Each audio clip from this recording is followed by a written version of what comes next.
Awesome. Well, welcome to Planetary Health First, Mars Next. And I am super excited. This is part of our series, Bring a Friend. And we're going to be doing joy and dementia together in one big, whatever, burrito or Chipotle bowl, however you want to call it. Love it I all. love And it. today we have some super amazing guests, Nicole and Carrie. So you want to start with one of you? Let's start at the top. You want to introduce yourself, Carrie, and just share a little bit about yourself? Yeah, but I feel like I was the friend that was brought along. Okay, So so maybe let's start. Nicole. Oh my gosh, I love this. First, I just have to say that Carrie and we love anything that we get to do together. So, Michael, thank you for having us on because today we talked earlier and we're like, we can't wait. We are just so excited.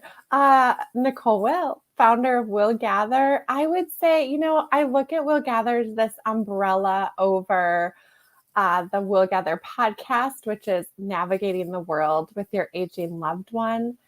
We speak to older adults, family caregivers, a lot of healthcare professionals listen. I really felt that I wanted to share hope and encouragement and resource and support and love with all the people that are trying to figure this stage of life out, including myself.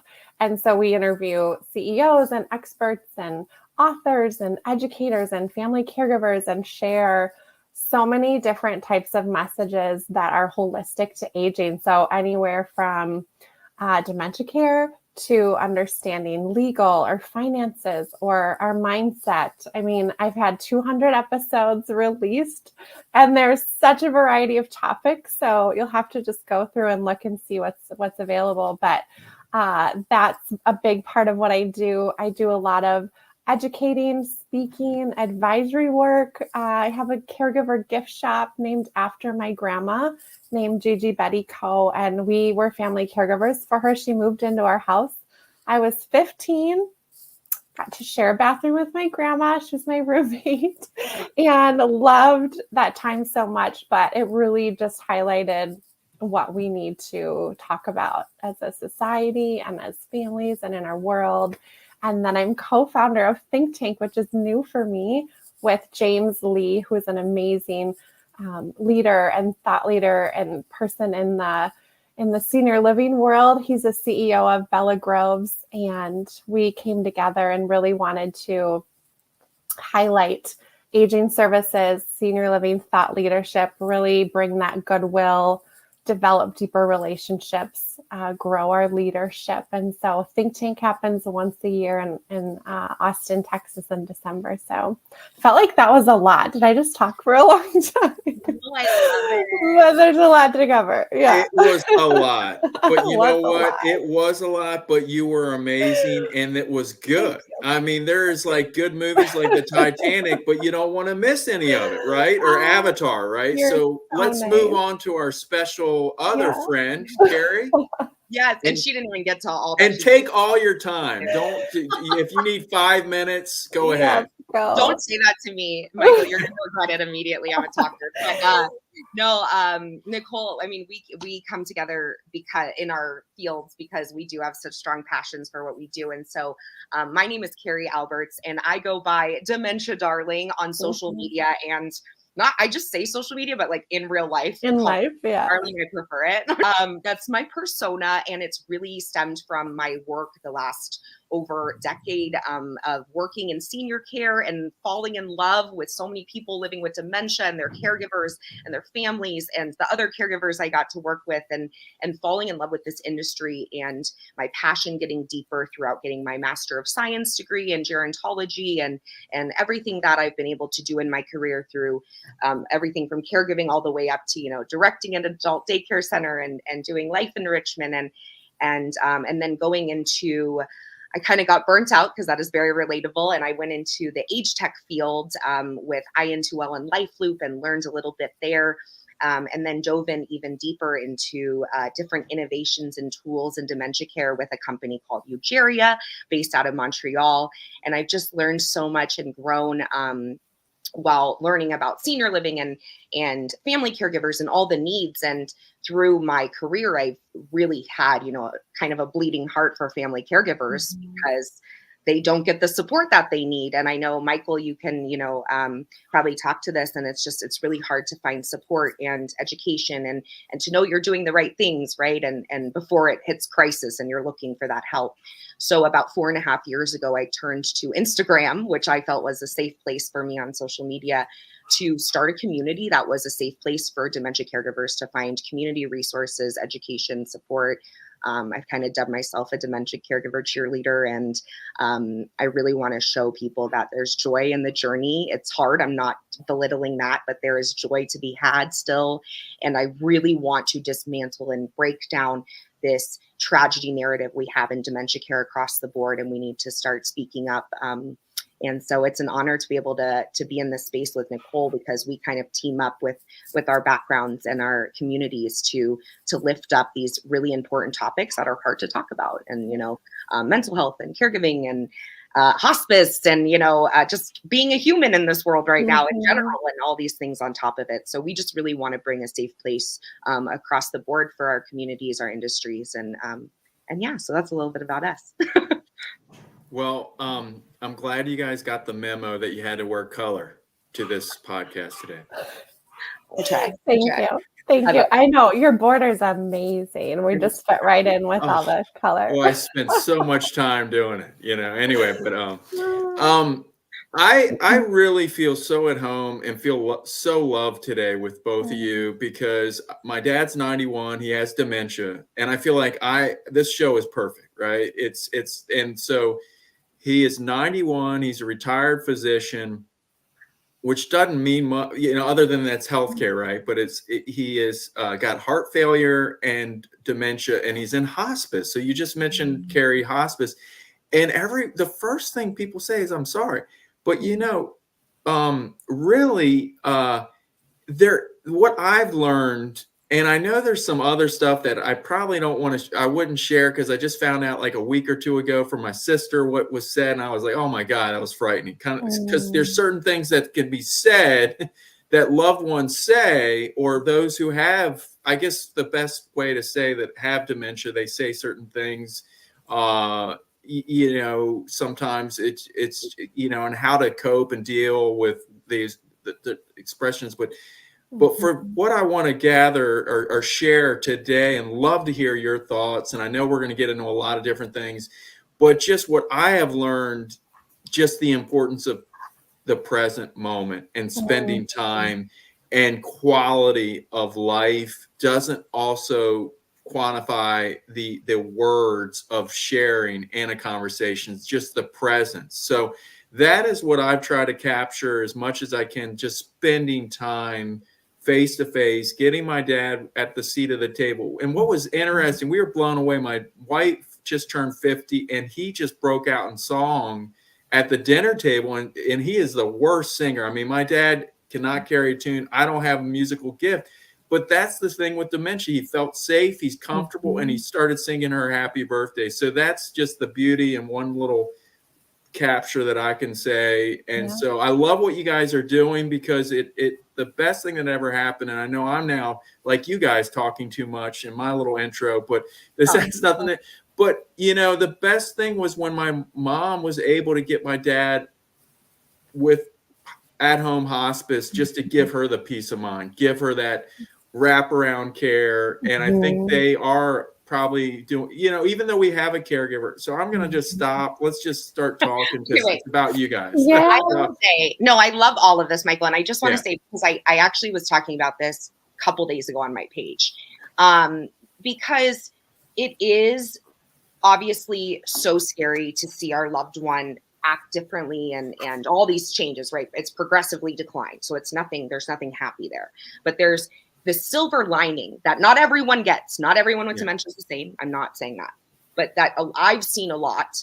And I was talking with my followers, a lot of the caregivers, is there's this beautiful thing that sometimes happens in dementia that is a silver lining, that there's just pure living in the moment that you don't get because societal standards, anxieties, pressures, worrying about things. But some people are in this place in their dementia, not the whole time, not the whole journey by any means, but there's sometimes this beautiful spot where it's kind of a place of peace. Mhm. You're living in the moment. Like you said, you're experiencing moments, even if there's not speaking happening. These moments are moments not many people have. And we don't realize the importance of just being with our people and the presence that we bring to each other and the importance of that. And I hear from a lot of caregivers, yes, this sucks. But there was one thing I realized at the end of this was I would have never had that time with my mom or dad or whoever if they didn't have dementia. I wouldn't have thought it was important. I wouldn't have thought taken in every moment I had. I wouldn't have appreciated every little joke and, every little mess up, because it was a sweet thing that I could savor. And we don't do that outside of dementia usually, right? And so that's just a nice, beautiful thing I like to see. And something I also saw in turn with that is the loss of societal standards and the loss of societal pressure. For someone living with severe anxiety and depression, woo, sign me up, girl. I love that. And like, even for a couple hours, I love that, I'm not worrying, but it's like, I've cared for people that, and I know this is a lot, but I've literally cared for someone, and you could tell these women had pushed down their sexuality their whole life because they were maybe gay, and they forgot that, and they were feeling themselves and finally being upfront about what they wanted. And I was like, yeah, because it was they were finally in a place where they could just be. And I was so happy for them, because I was like, they get to be themselves for a moment here, even if they don't necessarily know it. And I know that's such a teetering line of happiness there that we can see, but it's something that it's like, wow, what a gift that they got to kind of just be happy for a little bit, in that period. And that's something I like to focus on. Yeah, I have so many thoughts. And I'm going to start with, Michael, you were talking about the hospice. And one thing I think is really important to understand about it is I always tell families, it is such an amazing support system. And just because we are utilizing hospice, I think a lot of families have fear because they feel like death is imminent, right away. And we know that we don't know the timing of when that will be. But what it does do is it gives us these moments and people that can provide extra care or support or adaptive equipment or things that are going to make this a more comfortable time so we can be together as a family and really just focus on that relationship and that power of connection. You were also talking about how someone said something, and we don't need to get into what that was, but a colleague of Carrie and I, I can't even talk. Carrie and I is a dear friend and very big advocate in this space, Adria Thompson with Be Like Care. You have to find her on Instagram and social media.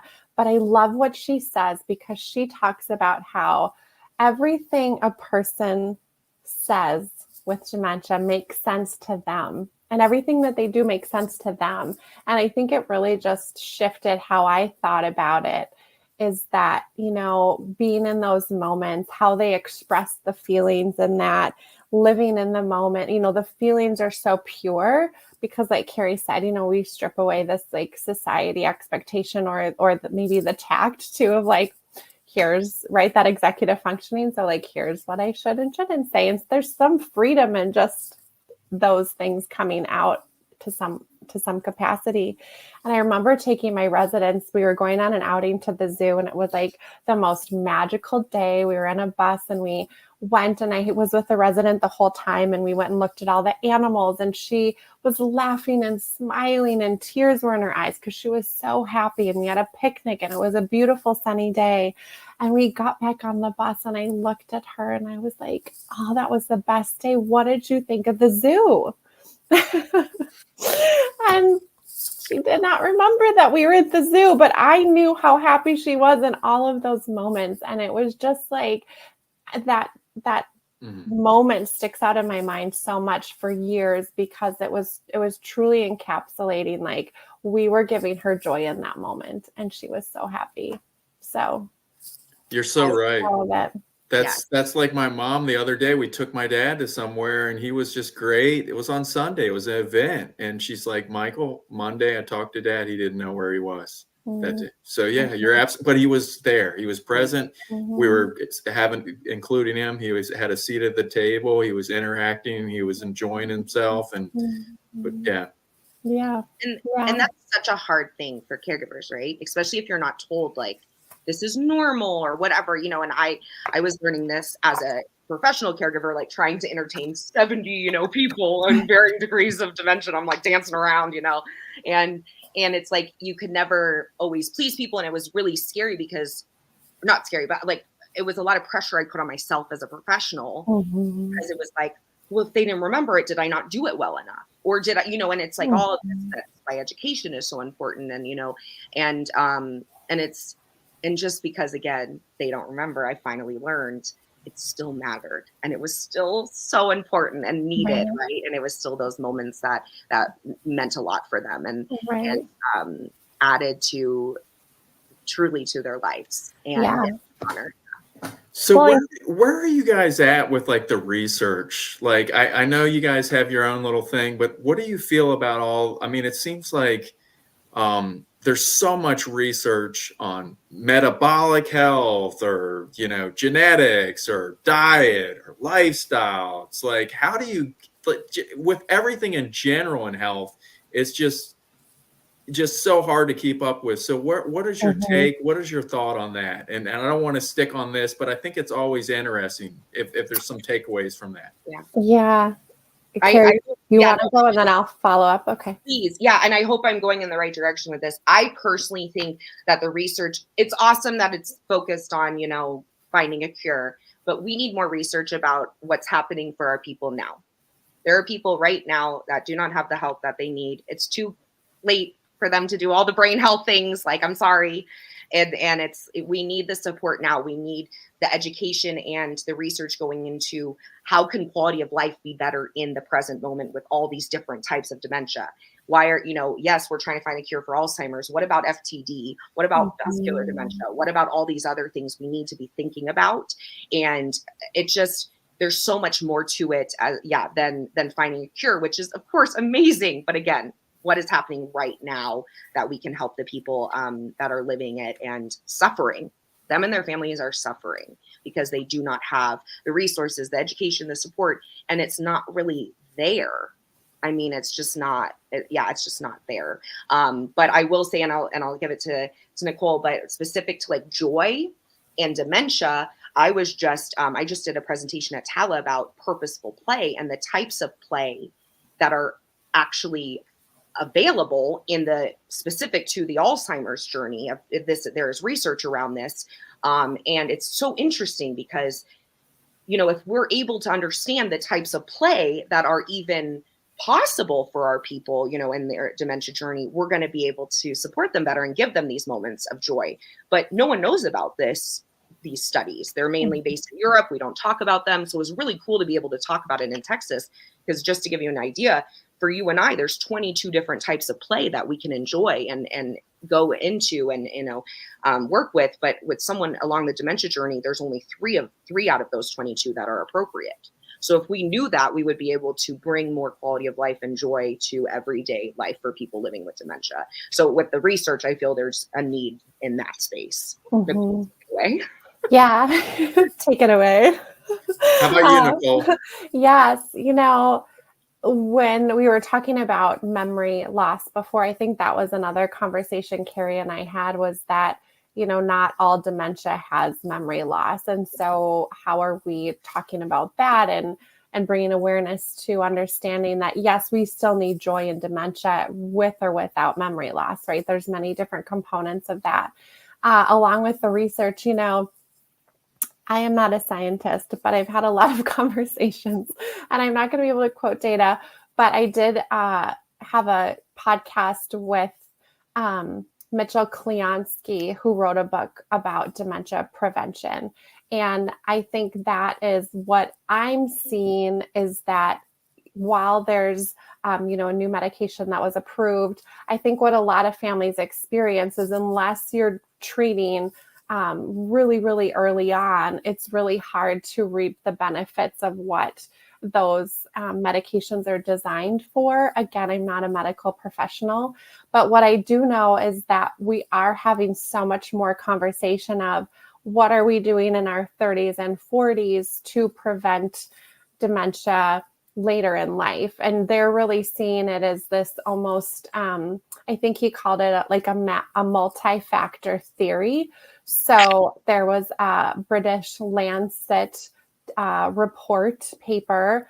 Again, you'll need to look at all this data on your own, but there's varying levels, varying factors that all contribute. So not one factor is the contributing factor, but it's really a combination of genetics, childhood trauma, our cardiac health, what medications we've been on, sleep, hearing loss, mental health, depression.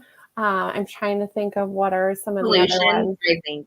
Yeah. Pollution, personally. Like there's so many. Yeah, so many. like alcohol, so I yeah. think what they're finding is that it is a combination of all of these different things that we have to look at. Obviously it is diet and exercise and things like that are going to lead to better health, for better heart health, because we need the circulation for the oxygen to get to our brain. They also called dementia pre-diabetes or something related Diabetes, like that. That type 3. Yeah. So that if we're having these symptoms that are diabetes related, that could also potentially cause dementia down the line. So what I have found super interesting is I did not really look at it previously at that it is so holistic, right? It's all these different factors. And I know it's a lot to take in and absorb, but I think it's important that, now when I'm talking to people, I had a family member who had really poor hearing and was not wearing hearing aids or wouldn't go and get checked. And because I knew the data coming out around that, I was like, get in there.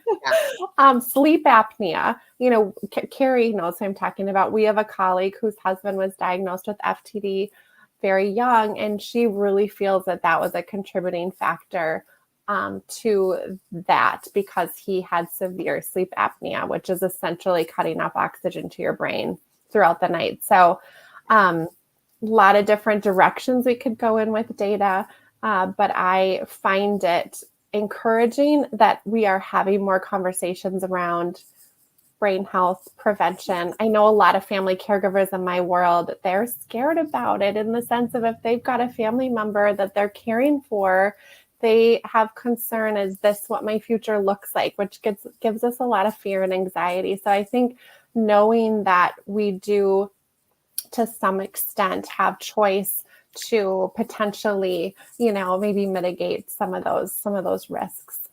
Absolutely. And I think I'm really excited about more advances in diagnosing, and making sure we can diagnose things, because that's and not just say oh, you got dementia, we need more here. And it's just, that's going to set people up for success, to be able to set themselves up and prepare themselves to be able to have joy and quality of life in their dementia journey. Yeah. Oh, wait, you're muted. Am I? Yeah. No, not you. Yeah, Oh. I'm you can hear, yeah. You can hear me now, right? Yeah. So Nicole, I liked how you you really had a broad brushstroke of all these factors with what you said. And it is really, I guess the good thing is the awareness of all of us hearing all this. What can we do today? I was 50. I don't need to know your age. Never look in a woman's purse, nor do you ever ask their age. All right. So of course you guys are 19, right? Or 20, 30. Hey, plus 25. Yeah. I am all about not being ageist, so I'll tell anyone. All right. Well, anyway, I don't want to force it. No, I'm just kidding. We're with our friends in the ageism community. So. I love it. But all I wanted to say was that there's so much not information about metabolic health and all these different things that are just, I find super fascinating, but it's overwhelming. So I'm glad you brought it out. You like sleep apnea. I think all of us need to be checked, or just wear a mouth guard. Yes. There's so much underdiagnosis of that, it sounds like, and they just don't look. And you don't have to be obese. You can be whatever and not and be having that. But for today's show, where do you want to go? We got a lot of time to make some headway. So where are we going? Let's stop. Okay, I want to talk about something. I have been like kind of on a roll right now with talking to caregivers about things that like we have kind of like a preconceived notion about them. So like my point here is our reactions to things in dementia care can steal our loved one's joy, or the people we're caring for's joy. And what I mean by that is, let's start with baby doll therapy. So we talk about baby doll therapy, and there is science behind this. This is a very beautiful tool and technique for dementia care that can bring a lot of joy, comfort, ease anxiety, bring, feelings of being needed and valued. There's so many wonderful things that baby dolls can bring. But I often hear, in community settings and with families, they're like, I'm not going to give my mom or dad a doll. That's weird. Valid.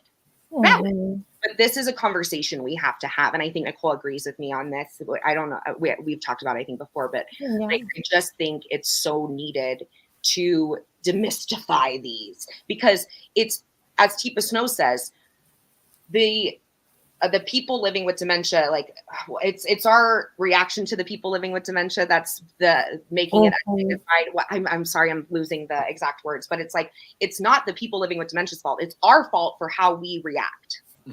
We're not stepping into their world. We're not seeing the benefits of things that just look weird to us. And that's, again, ties in with how beautiful it is to lose those social norms sometimes.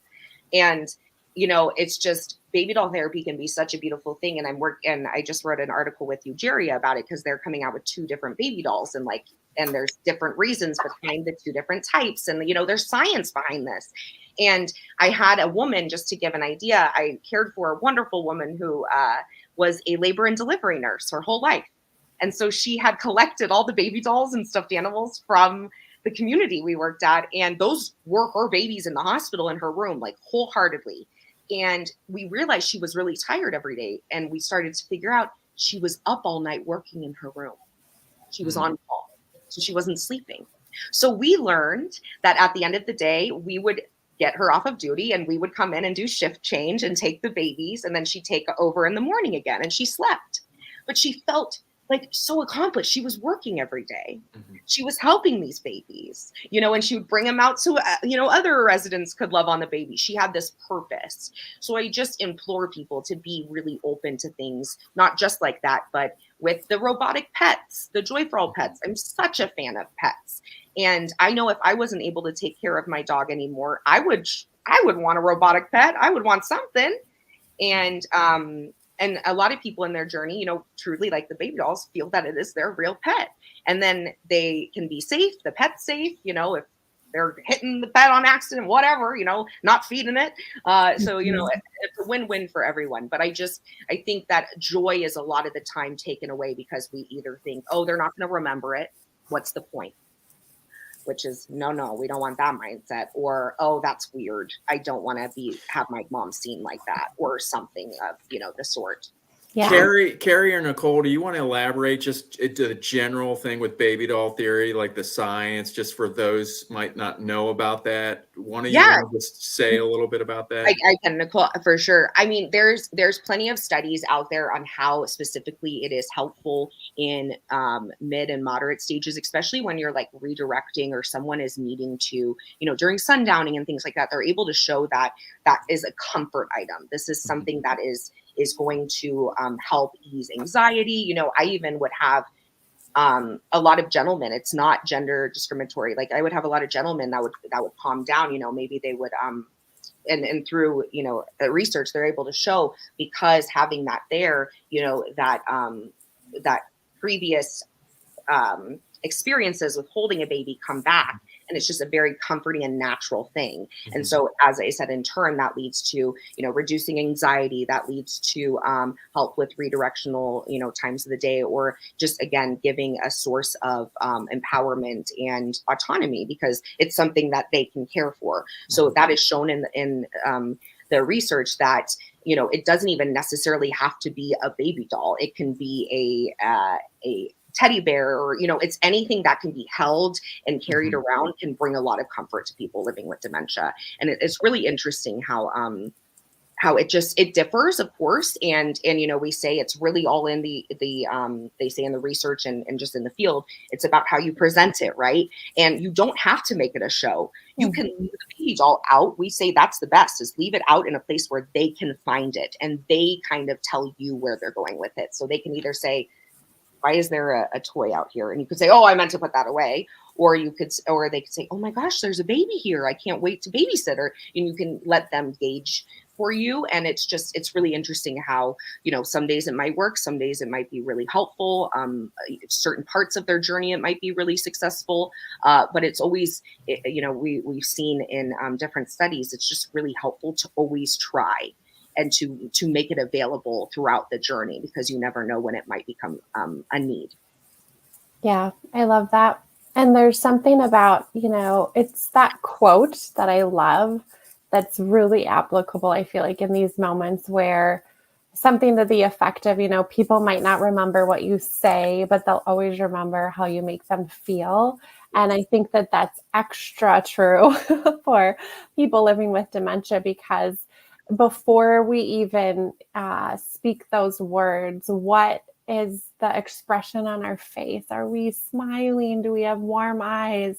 Are we speaking in a tone that's going to be comforting and kind? And I think as professionals or family members, it's really important, those words might not always be received in the way that we want them to be, but we do have control over how we show up with our emotion behind what we're doing. So I think that that's so important for those moments. And when you were saying about, families and reactions, and I think that's why conversation, education, community, social media has become such a, vital part of that, is that we have most often not ever had to walk this road before with our loved one, and we get the diagnosis, and then we think that a lot of what's happening in the disease, we might take it personally, or they're not, they're denying this, or they're trying to hide something from me, or they might be, lying about something. And we know that there's medical terminology that explains everything that's happening. And so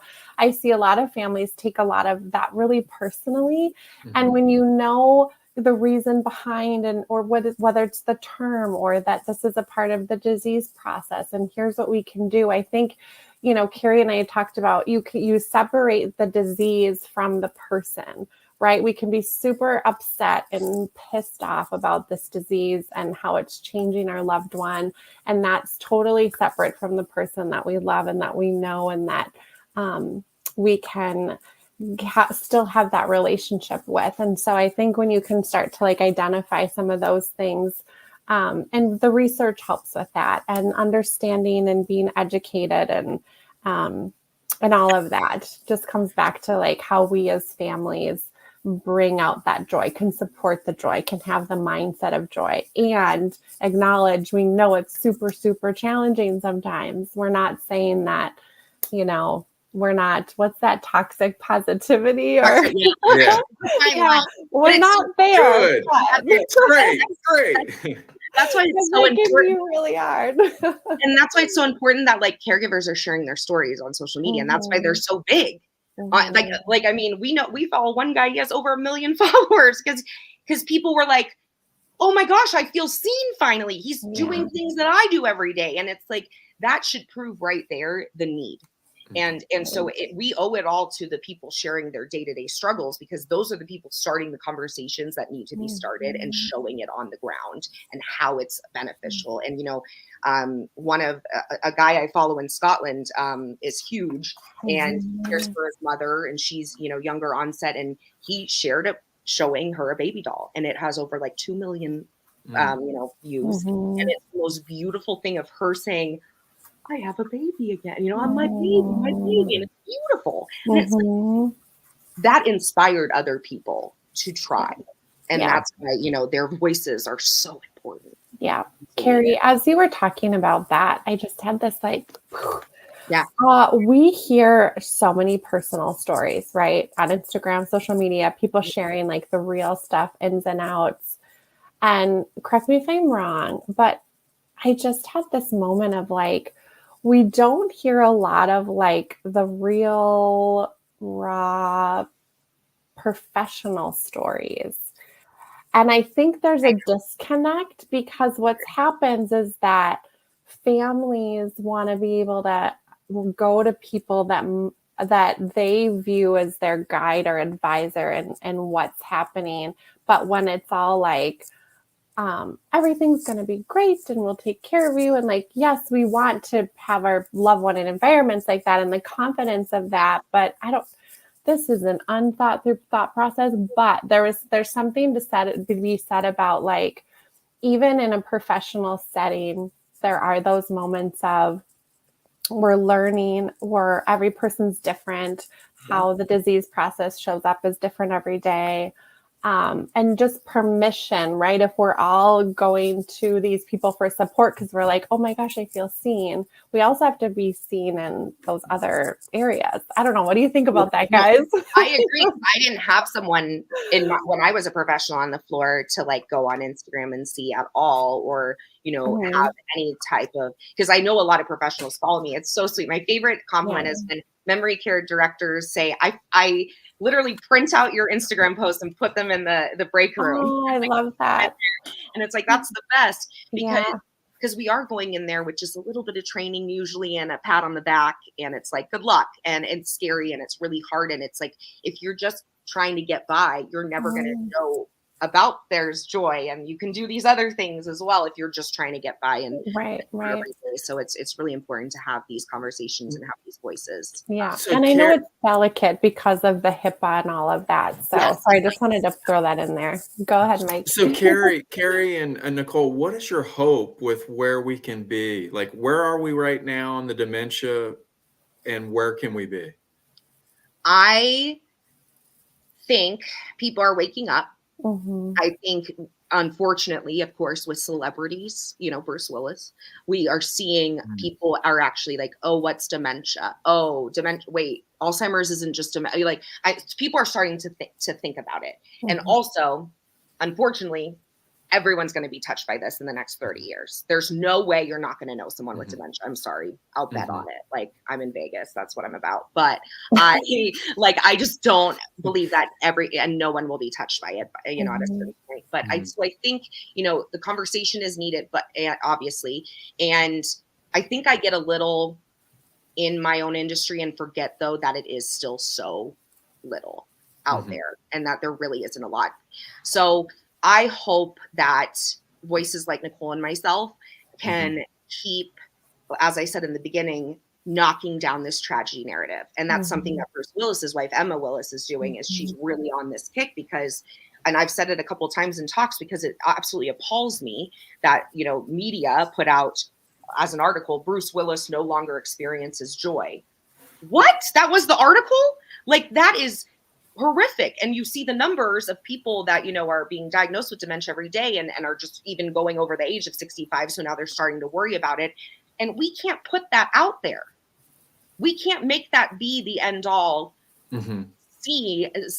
view of dementia, or this is going to be really bad if we keep going in this direction. So, I really hope and see that educators like us and in our space, we're only getting stronger and getting louder, baby. We're not backing down because we're mad. We're fired up.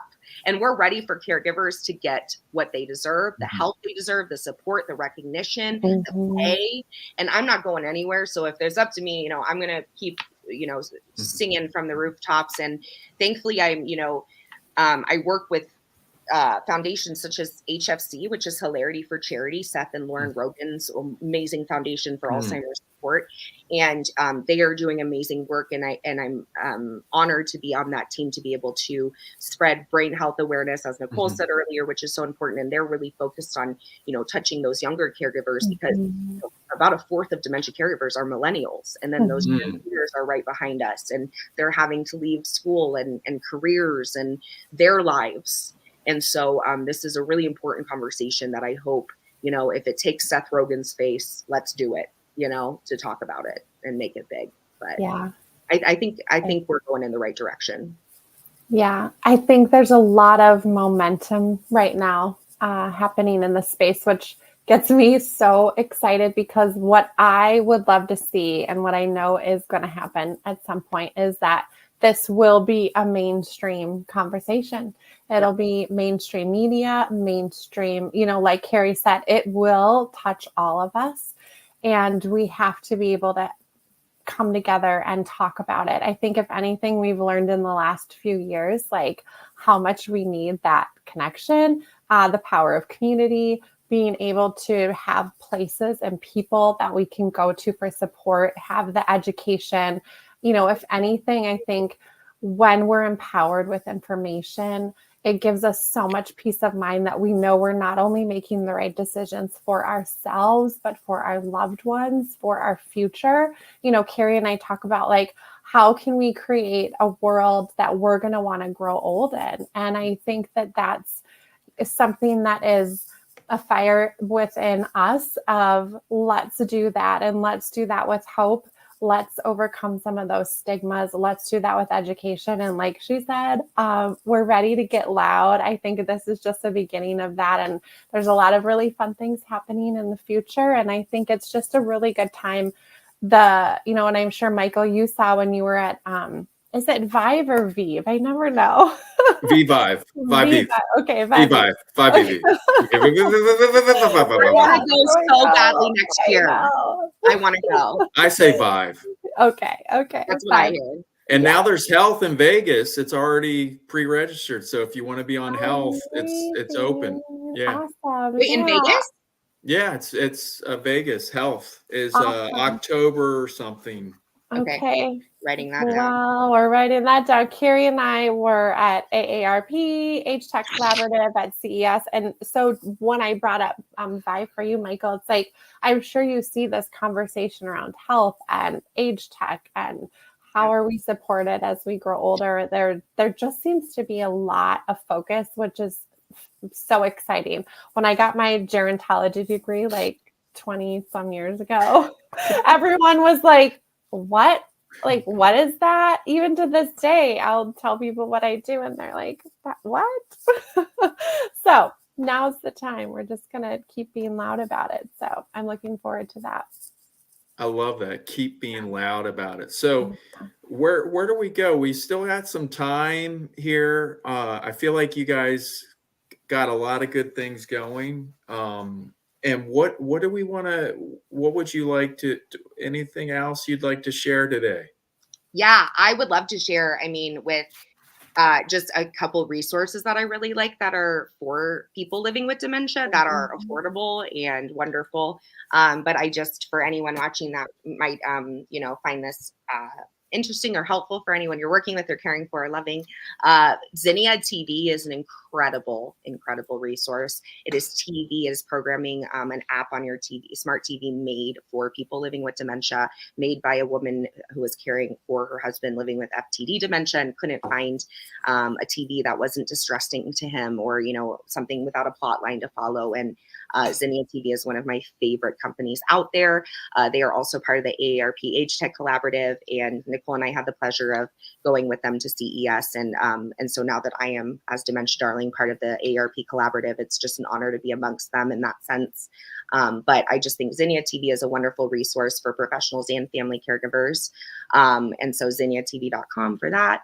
And then I really love to shout out Nana's Books and Mirador Magazine. These are two different companies that are publications made for people living with dementia. So Nana's books are books that are made for reminiscing different topics. They even have a whole library that's now digital, so it's even more accessible. But these books are really special, and I've used them in my practice over the years, and specifically the veterans ones, and had some of the most beautiful interactions of reminiscing. So I highly recommend Nana's books. And then Mirador Magazine is a magazine line made for people, experiencing any kind of cognitive decline, and so they can actually enjoy a magazine for themselves, and it can be accessible for them. So that's 3 of my favorite companies that I just like to throw out there that are affordable and just doing truly the most beautiful, pure work to just help people be supported in their journey. And they're all family caregivers, understanding and coming from that. So but in the sense of finding community and finding joy, I do want to share Nicole is an amazing designer and helped me come out with a new Dementia Darling website. So I have now more things that I'm going to be able to offer and more education. So just a lot of good things to come. So www.dementiadarling.com, and I'm going to share a lot more resources and actually attainable things that people can utilize in the dementia care space. So good. Do you want to talk about your pink carpet? Oh my gosh. Yes. Exciting. Okay, sorry. I have so much on my brain. Okay, so this is really cool. So last year, so if people don't know, I live in Las Vegas and born and raised in Las Vegas, Nevada, and we house Cleveland Clinic, which is a specific Lou Ruvo Center for Brain Health, which is an amazing research center and brain health clinic in our community, and it's amazing for Vegas because we do not have resources like this, and it is one of a kind, and it actually houses the Women's Alzheimer's Movement by Maria Shriver as well. But if you didn't know, Vegas is the #1 capital for fighting. So we have a lot of people living with CTE dementia here. So they do a lot of different studies around that. But they do a gala every year, which is star-studded gala.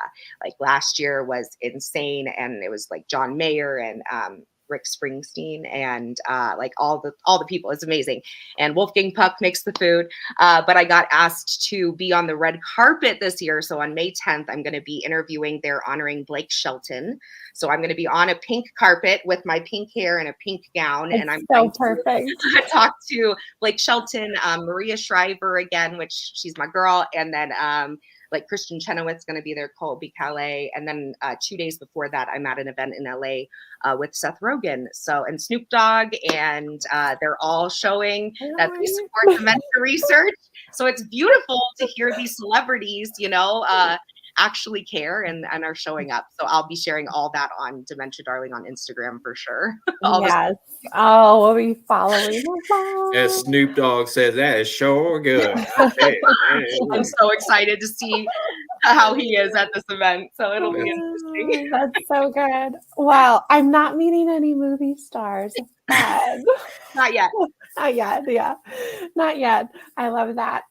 Some of my favorite resources, I talked about Andrea Thompson with Be Like Care on Instagram and TikTok. She has such great digestible videos along with Carrie on Instagram. So you have to find Dementia Darling, Be Like Care. I just did an interview with Dr. Natalie Edmonds with Care Blazers. She's a geropsychologist, and she has such great education and support for family caregivers, people living with dementia. So another one that definitely be able to look at. And then this is a documentary by Kitty Norton called Wine, Women, and Dementia that I loved. She was a guest of mine. I saw the film, had some tears, but just for families to find the joy, right, Carrie? The laughter, the sharing, just all the stories. And it's truly entertaining. I just love that documentary so much. And Nicole, can I just say, I love it too.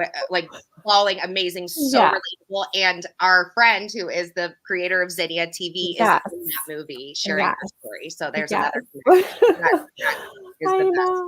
I know. It's so good. It's so good. And then in terms of, a lot of people that we were talking about today have been guests. So the Will Gather podcast, you can type in Will Gather or the podcast is called Navigating the World with Your Aging Loved One, and it's on every podcast platform. I also have a website at willgather.com, which links to the podcast, the gift shop for Gigi Betty Co., and Think Tank. So it's kind of the one stop for all of that. But I just felt like with the gift shop, I wanted to be able to gift something in honor or support or love or remembrance of family caregivers, just that is like, I'm thinking of you and I want to be thoughtful and give you something really pretty because the days are hard. And we take part of the proceeds and donate to nonprofits that provide respite care for family caregivers, because that's just so important. So a lot of fun things are happening. And of course, follow both Carrie and I on LinkedIn and Instagram, and we share all the events that we do and kind of highlight what's happening in our world. So we'd love to be connected with everybody. You guys are awesome. Thank you. You are too. You guys are doing a lot of great stuff. I mean, really, I see only good things happening more and more for you two, and really bringing this awareness. I see you guys gathering. Gathering is the right word, right? Gathering all the movement. It's a movement. You guys are part of a movement for dementia, and both of you, you know, through the Dementia Darling and through what you're doing, Nicole. I'm really honored and really thankful that you came on today. I'm also energized by more of these conversations. So I hope we can do something again in the future. I don't know what that is, because you don't really want to do that when you're eating or doing something with guests. You don't want to, you know, this is it today, but I don't want it to end, is what I'm saying. So well, we have some fun things coming up that we could talk about next time that we can't talk about today. Okay. So there we go. We'll give a little teaser. Yeah, big stuff coming. Like, please, follow us. We'll give a little teaser. Oh my gosh. But we can't release it now. We can't share these big things coming up until next time, right? Next time. Yeah, and I'm not good at keeping secrets about myself, so this is really hard. All right. Well, this has been awesome to have you guys on Planetary Health First, Mars Next. Carrie and Nicole, man, you guys are dementia superstars, making things